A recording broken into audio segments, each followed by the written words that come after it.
Of course, fasting in Ramadan is an important and significant tradition for Muslims all over the world. And China's western region of Xinjiang is home to the Uyghur ethnic minority, most of whom are Muslim. The Chinese authorities there have now banned Muslim employees from fasting during Ramadan. The move comes amid a security crackdown in the region, which has been hit by a growing number of violent attacks. For more on this story, we can speak to Aleem Saitov of the World Uyghur Conference. Mr. Saitov, thanks very much for joining us. Why has China taken this move? It's not surprising. Basically, the Chinese government is an undemocratic, authoritarian, and also an atheist state. It wants to secularize the Uyghur people and wants to essentially assimilate the Uyghur people into the Chinese secular culture. So that's why the Chinese government has banned fasting in the holy month of Ramadan, which is a duty of all Muslims, including the Uyghur people. So today, Uyghurs who work for Chinese government controlled, operated, or owned entities, whether they are schools, hospitals, or government, they simply cannot fast. If they fast, they will be fined, severely penalized, and in worst case scenario, they will be even arrested. And plus, Chinese government has just launched a one-year Strike Hard campaign specifically targeting Uyghur people's religious beliefs and practices. So the situation on the ground is very bad now in this holy month of Ramadan for the peaceful Uyghur people. In the past, Mr. Saitov, it's been quite indirect, the pressure on the Uyghur community in terms of fasting. But this is quite drastic now, isn't it? It's very direct. Yes, because the Chinese government sees the religious belief of the Uyghur people, Islam, as a threat to its continued hold on to the territory of East Turkestan, which is historically non-Chinese territory, just like Tibet. And China sees the Uyghur people's strong belief in religion is a big problem to keep the Uyghur people separate, unique identity, culture, and a language. That is a big obstacle in China's attempt to forcibly assimilate the Uyghur people. So from the Chinese government's mindset, it is when the Uyghur people lose their religion in Islam, and when they become secularized, and when they lose their language, their culture, and their religious traditions, then they will become like Chinese. Then there will no longer any problem in East Turkestan, just like in Tibet. How are the Uyghur people reacting to this? Uyghur people are pushed in a hard place and between a rock and a hard place. Because Uyghurs are Muslims, as Muslims, just like any people of faith, believe in any other religion, whether it's Christianity or Buddhism, it's your religious duty to follow your faith and practice it.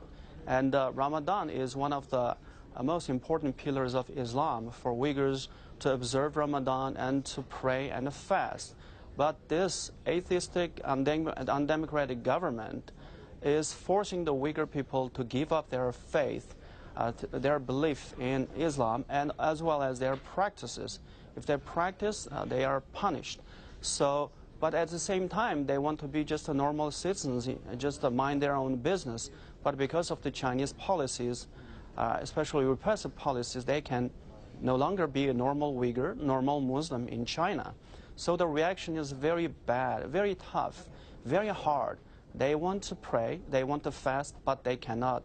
If they are found praying, the government will punish them and in many cases arrest them. And so they will be violating Chinese government's policies if they follow the pillars of Islam, which is their faith. So they are in between. So it is very, very difficult for Uyghur people, now especially because of the Strike Hard campaigns, to be a Uyghur and to be a Muslim in China. What sort of punishments are we looking at?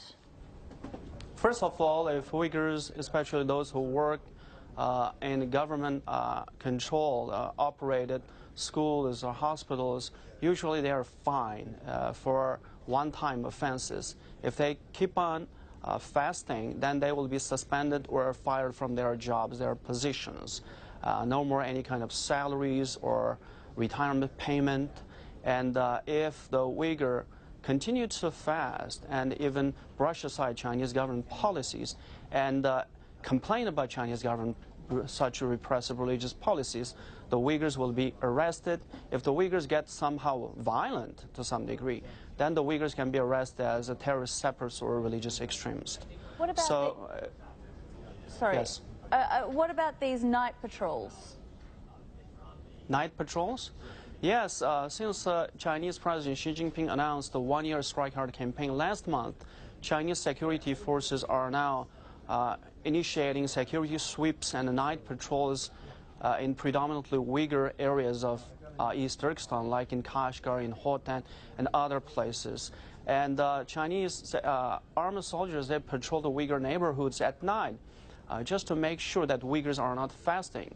If they see any house has lights on, especially during the time to eat at night, then they will break into the house of the Uyghur people, just find them fasting.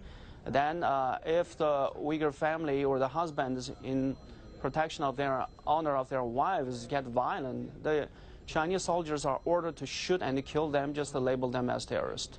Okay, thanks very much for joining us, Mr. Saitov, Aleem Saitov from the World Uyghur Conference there. And we have been in touch with the Chinese embassy here in London, but they haven't responded to our request for an interview on this story.